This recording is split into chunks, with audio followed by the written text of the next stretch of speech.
welcome Horror Diaries Official. Today, horror story starts with Vault Door. The Vault Door is a creepy story about a boy who works in a graveyard and accidentally gets locked inside one of the old tombs. A boy who got a summer job working in a cemetery.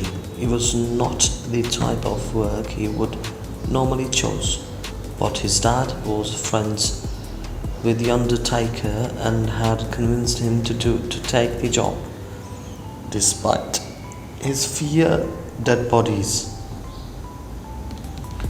It was a very airy place to work, and after being there for over a week, the boy still got the creeps when he caught sight of a corpse. Luckily, he didn't have to get anywhere near the dead bodies. His work consisted mainly of digging graves, sweeping, polishing, and cutting grass. His boss, the undertaker, was the one who prepared the dead bodies for burial. The scariest thing were the vaults. Families bought these large tombs, and every member of the family who died was placed inside the vault in a coffin. It creeped him out to think about all those bodies lying around inside the dusty chambers and secret rooms. The boy gradually got used to work in the cemetery, and everything went well until one evening the unthinkable happened. While he was inside one of the vaults, sweeping the floor and polishing the nameplates, a gust of wind blew the vault door shut. He realized to his horror that he was trapped in the crypt, surrounded by dead bodies in coffins. With no one to help him, his worst nightmare was coming true. He shouted and hollered, but it was no use.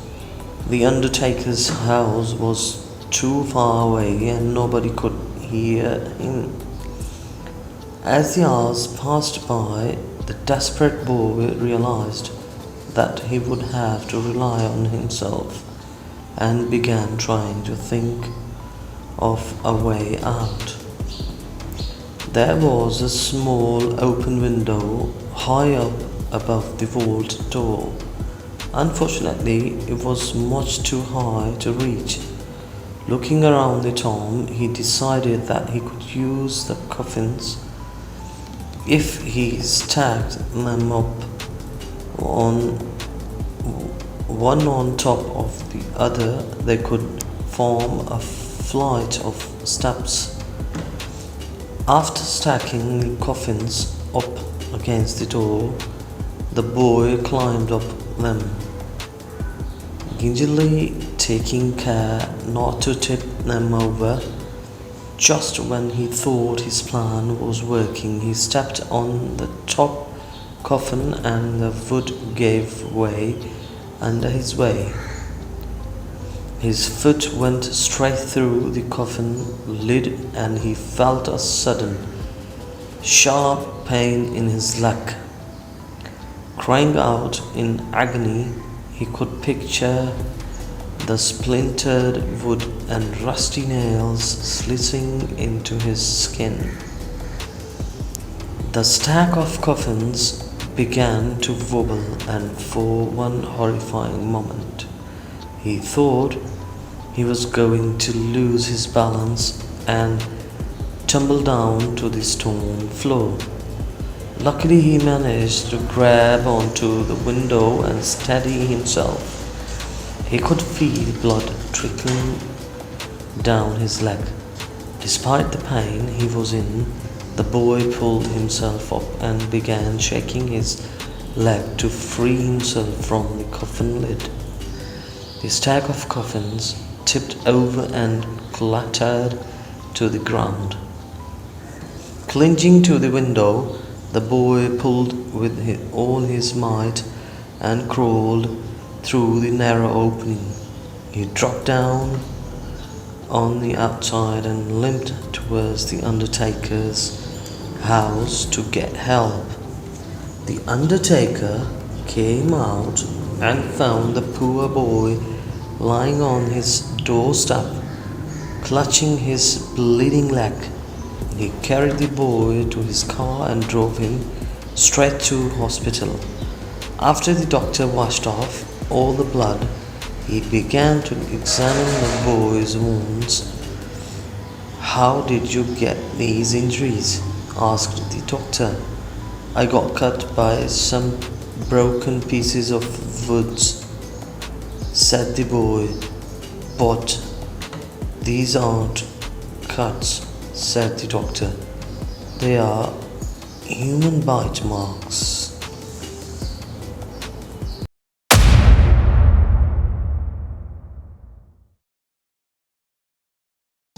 The second story starts with Red Birthmark. The Red Birthmark is a creepy true story about a 3-year-old boy who solved his own murder. There was a 3-year-old boy who lived in a village on the Golan Heights in Israel, near the border with Syria. The boy was born with a red birthmark on his forehead. As soon as he was old enough to talk, he told his family that he had lived before. He pointed to the birthmark and said he had been murdered with an axe. The boy's parents took him to the village where he claimed he had lived. There, they met with the village elders. The boy said he remembered his old name. It was the name of a man who had gone missing from the village 4 years before. He also showed them the house where he had lived. The boy said he remembered the name of the man who killed him. When the boy saw the man, he walked right up to him and said, "I used to be your neighbor. We had a fight and you killed me with an axe." The man's face turned as white as a sheet. Then the boy told the village elders, "I even know where he buried my body." They followed the boy to a nearby field, and he stopped in front of a pile of stones. When they removed the stones, they found a skeleton underneath. There was a wound in the skull, exactly the same place where the boy's red birthmark was. The boy showed them where the axe was buried as well. At that point, the man broke down and confessed to the murder.